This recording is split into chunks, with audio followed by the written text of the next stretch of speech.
Madison has really grown up and become, to me, a world-class city because the things that I thought I might miss in San Francisco, like arts and culture and food, are incredibly pervasive here. And not only that, but really tops the class. I'm Aislyn Greene, and this is Unpacked, the podcast that unpacks one tricky topic in travel each week. And this week we're returning to our Unpacking series. Now that's where we travel to different cities around the world and explore what makes them tick. Today we are heading to Madison, Wisconsin to learn why it's a world-class city, especially around food. In fact, if you're a Top Chef watcher, you may know that the latest season is set in Wisconsin and there are a bunch of Madison chefs and local spots that are featured. That voice you heard at the top of the episode belongs to Shilpa Shankaran, who founded Kosha, Madison's only Ayurvedic spa.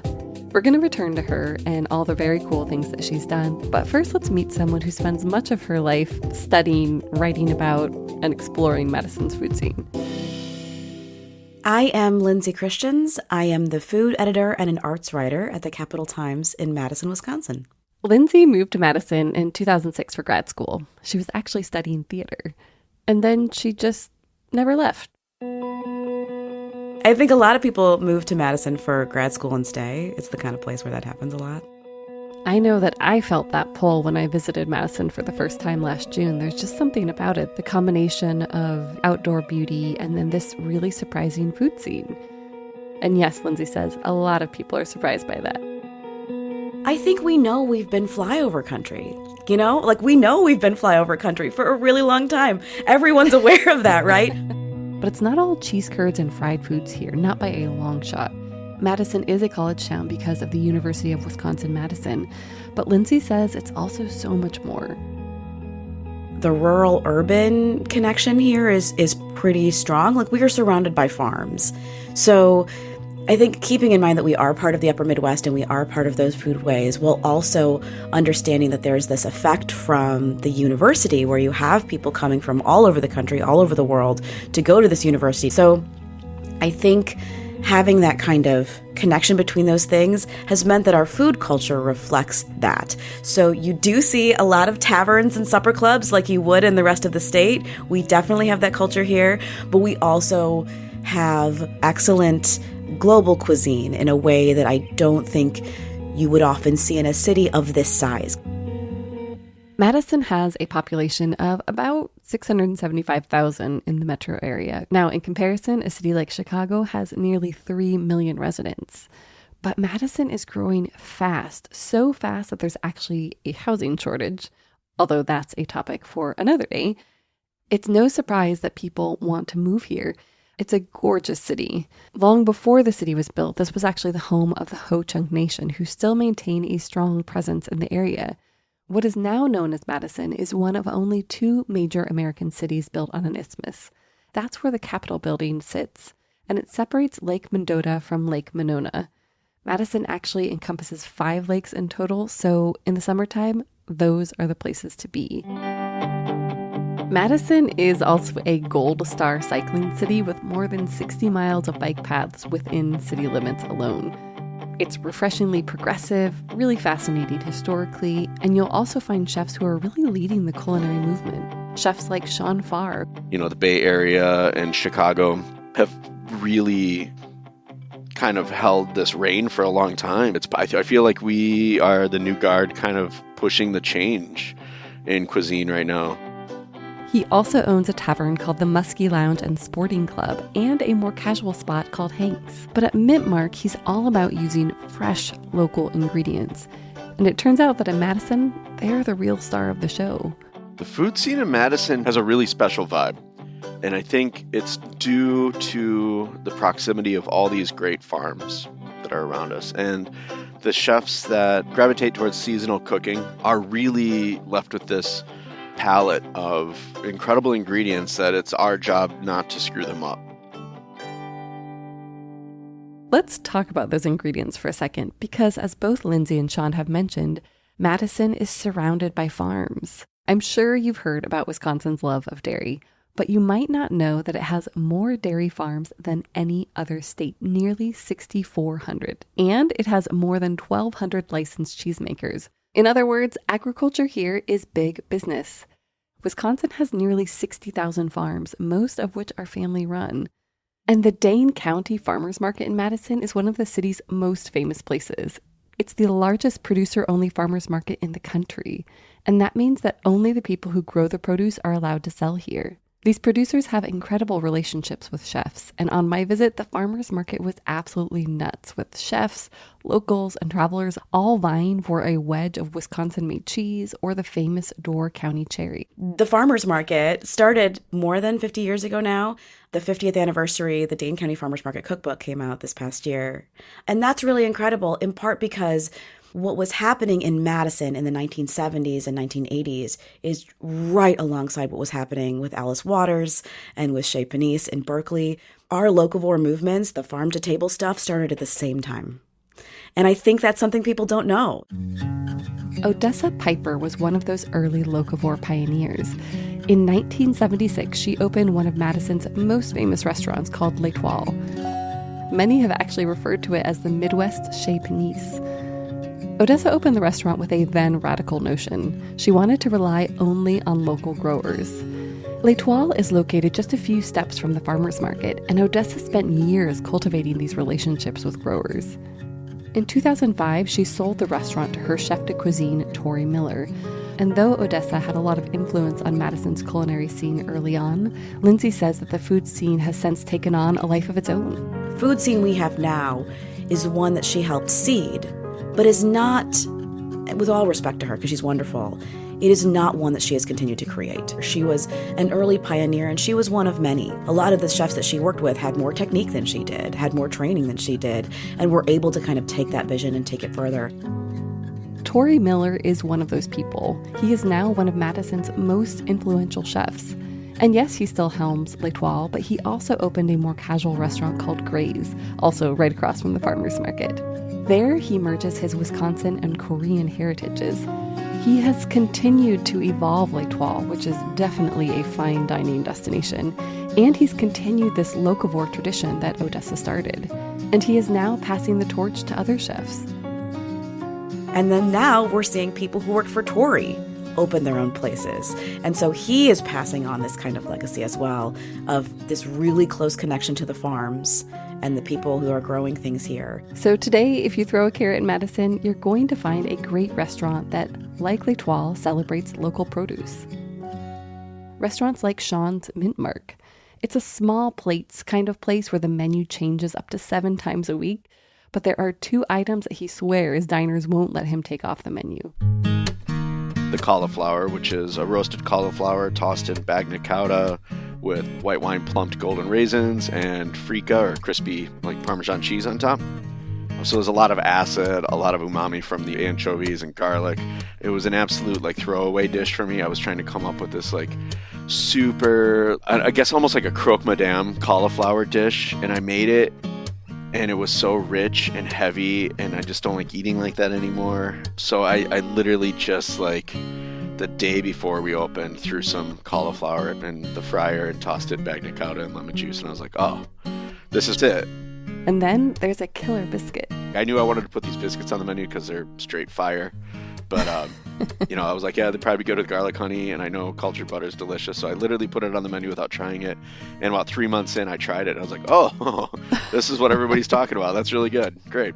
Sean says the food scene has always been great here. One of the coolest things was the various ethnic cuisines you got to try, especially in like the old school State Street scene, himu chili, and kind of just throw a dart and you'd usually end up at something pretty good. But he says it's changed in the last decade or so. Well, there's been, I would say, a massive change in the food culture and food scene in Madison, especially even when I was here the first go round. At one point, there's more restaurants than anywhere else per capita. A lot of the change has been spurred by chefs who have moved here from other places or were born and raised here and then moved away. Chefs like Itaro Nugano of Fairchild. Itaru was once the chef de cuisine at Les Toiles, and in 2023, he and his fellow Fairchild chef, Andrew Kroger, won Best Chef in the Midwest at the James Beard Awards, which are like the food world's Oscars. So I grew up here and then I moved away for a long time, and then I've been back for 11 years. Itaru was living in New York, a city he loved, but he wanted a slower pace of life without having to sacrifice his culinary aspirations. We're so farmers market driven. I think even more so than, I worked in New York for Tom Colicchio at Kraft, and his philosophy was using all farmers market stuff too. But the difference here, I think, is it's a shorter amount of time, but like the produce is really great and it's all from Wisconsin. Whereas Union Square Market is like Pennsylvania, Delaware, New Jersey, upstate New York, Mass. It's kind of all over the place. Whereas the Dane County Farmers Market is just from Wisconsin. Fairchild is a gorgeous little place with a bronze pressed tin ceiling and deep blue walls. The menu rotates weekly and seasonally, surprise, surprise, and they make pastas in-house and these delicious jewel-like dishes. Grilled pork with a mezcal jus and salmon with local turnips, and we have like a sweetbread dish item right now that's pan-fried. And then I made like a Door County cherry and shiso puree with pickled sunchokes and a couple of different variations of the cherry. One's like just a shiso and cherry puree, and then the other one's leftover liquid that was in the freezer bag. We sweetened that up a little bit and used a little bit of jus and then made that into a gel. Itaru also uses ingredients he's found on his own. I do a lot of foraging in the spring, summer, and fall, so it's really easy to get out to the country and go to my spots and look for, ramps and watercress and mushrooms. So I love doing that. And many times they wind up on the menu. So like ramps, I'll put on the menu for sure. Watercress, I'll use chanterelles if I have enough. Oyster mushrooms, maitake or henna wood sometimes. It just depends on what I'm able to get. One thing I heard again and again from chefs and other people involved in this world is just how supportive Madison is, at least in the food community. I think we're getting better as a city. We're really supportive of each other. I think we just try to lift each other up, and, I think everybody wants to grow Madison as a food scene.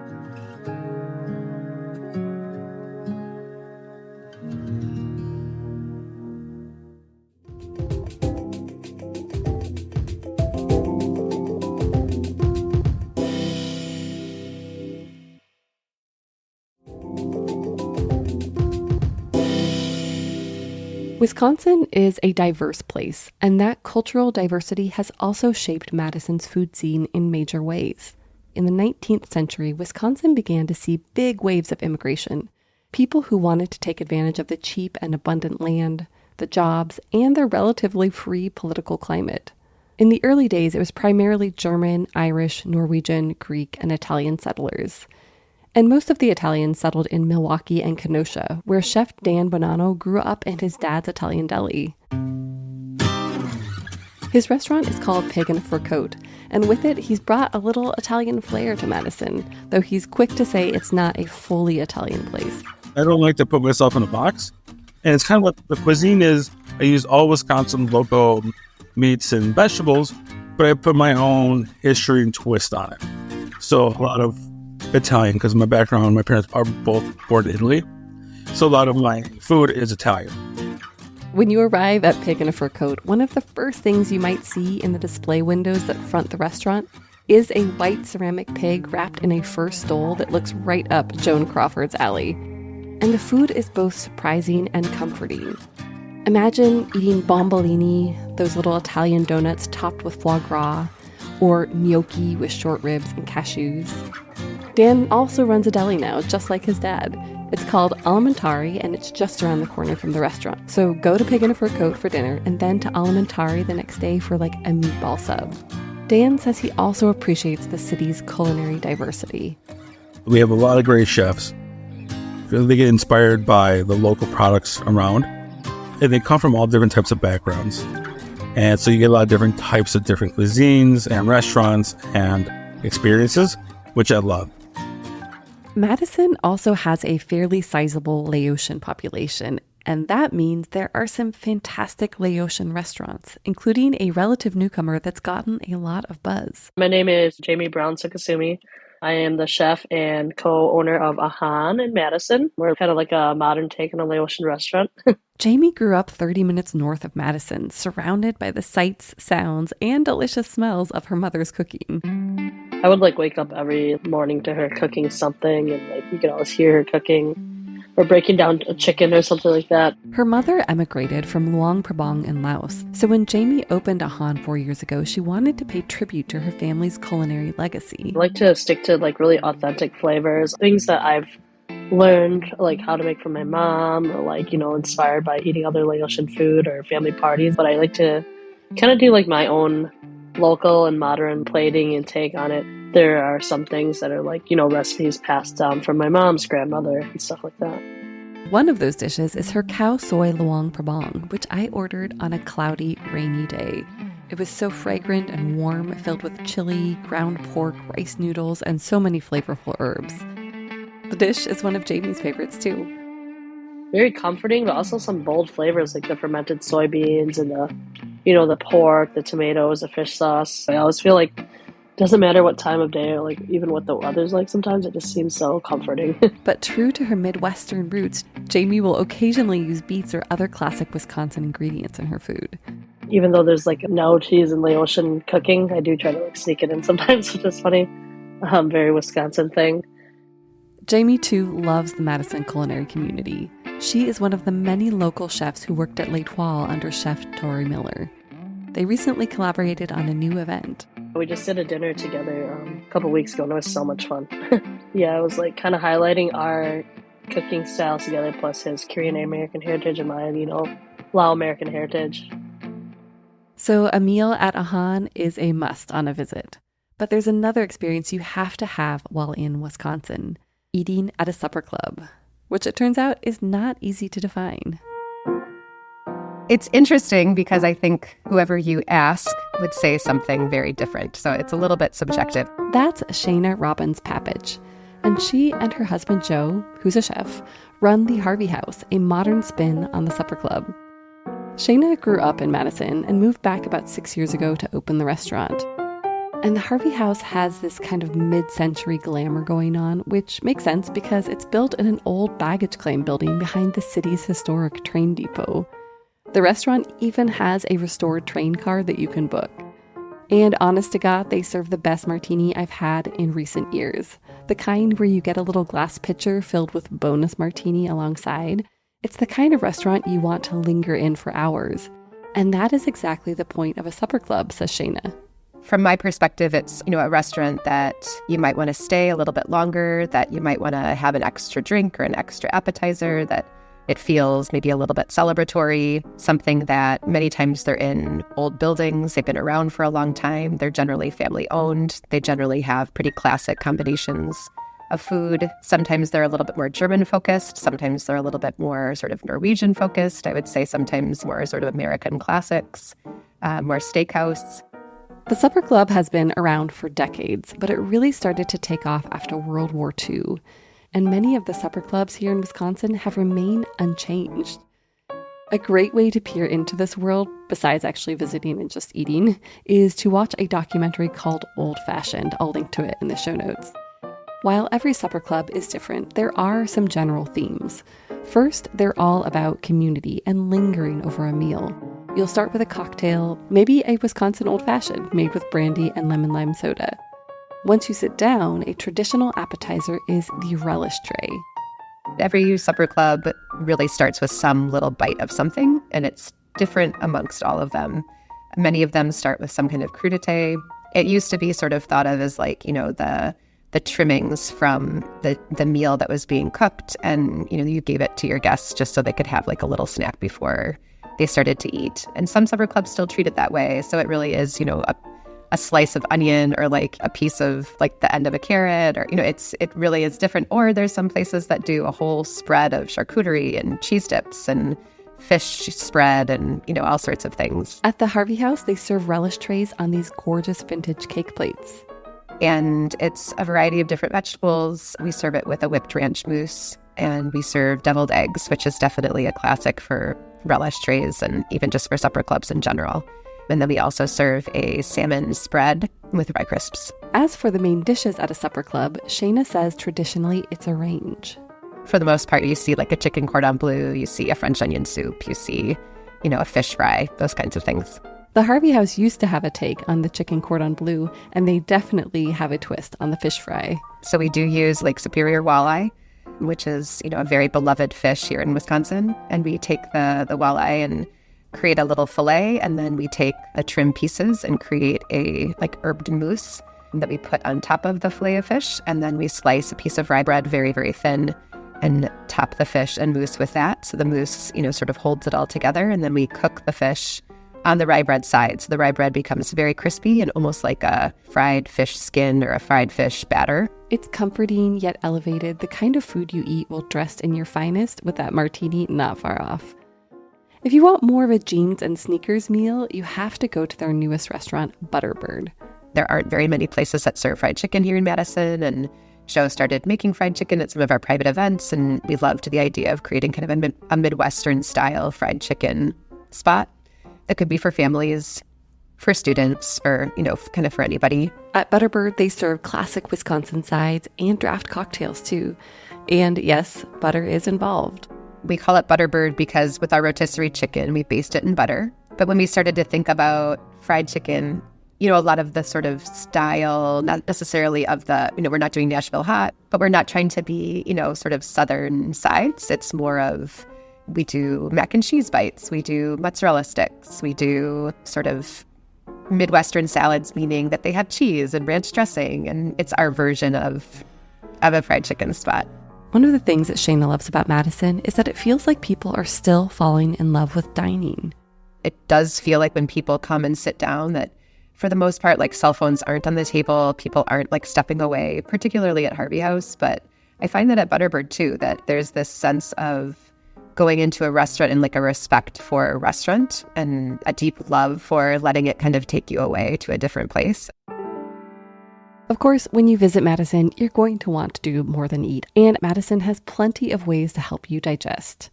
There are the Old Brick Botanical Gardens. You can kayak on Lake Mendota or Lake Monona. You can even get in touch with your inner lumberjack by taking a log rolling class on Lake Winga.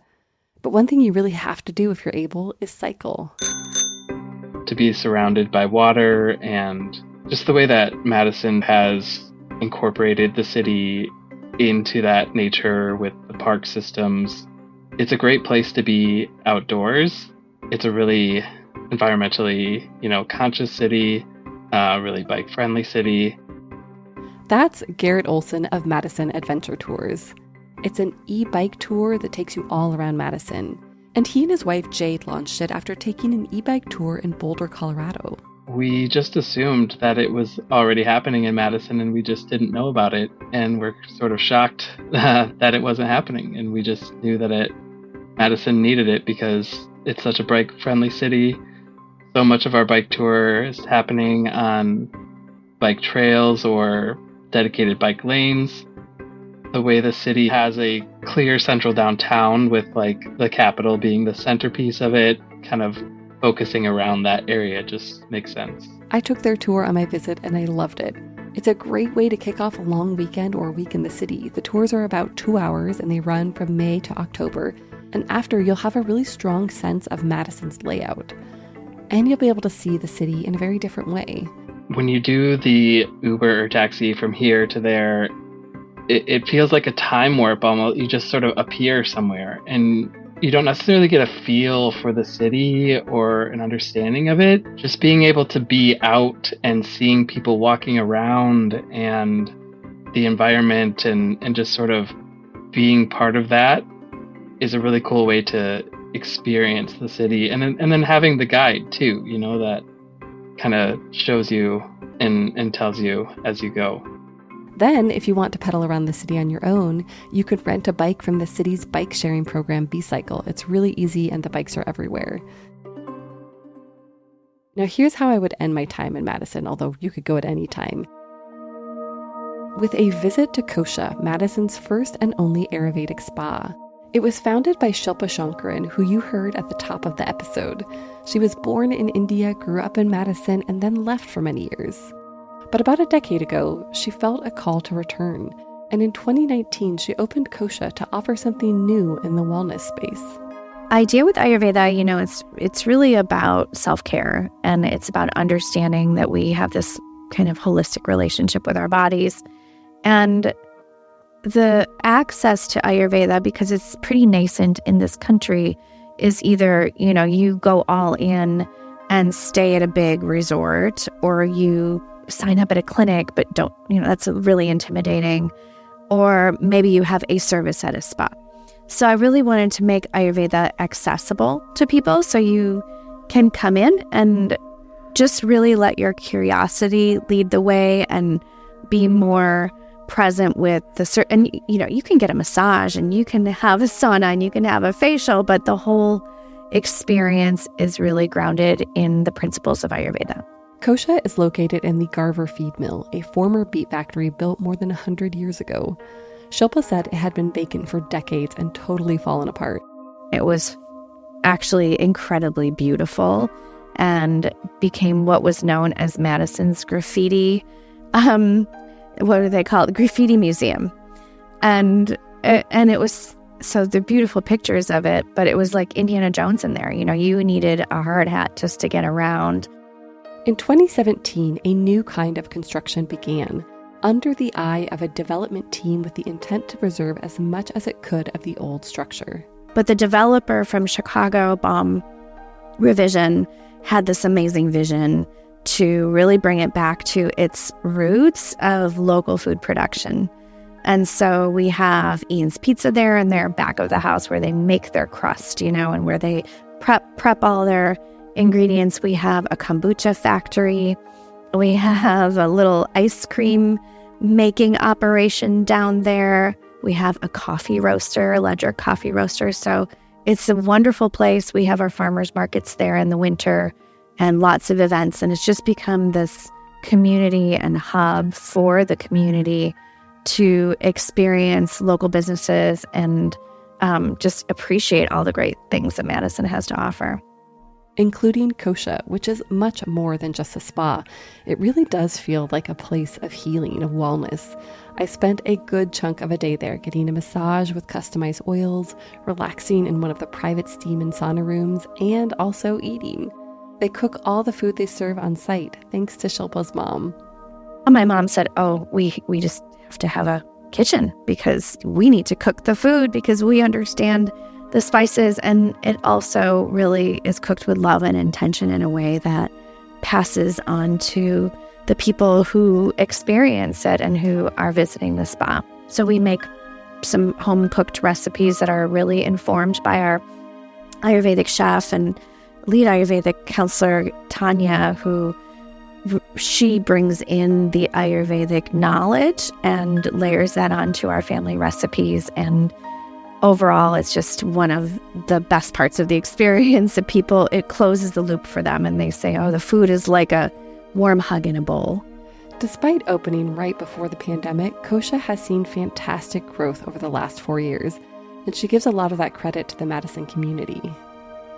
And I think it's also just a great testament, again, to the things that just keep popping up here in Madison. So I think every time people come to visit, you're going to find something new and different. I find it all the time, whether it's a wellness space or a cool new product that was developed here or a great restaurant, a great experience. It's just always going to be fresh here in Madison.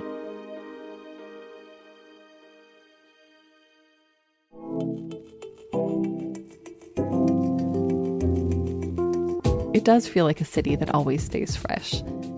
And that is just the tip of the iceberg when it comes to Madison and its food scene. Plus, the city has so much more to offer culturally, and we're heading into the perfect season for a visit. So maybe I'll see you there. In the show notes, I'll link to all the businesses and resources I mentioned in the episode. I'll also link to a story about Madison's food scene that I recently wrote, and we'll have a bonus episode focused exclusively on the city's craft beer and spirit scene, so stay tuned for that. We'll see you next week.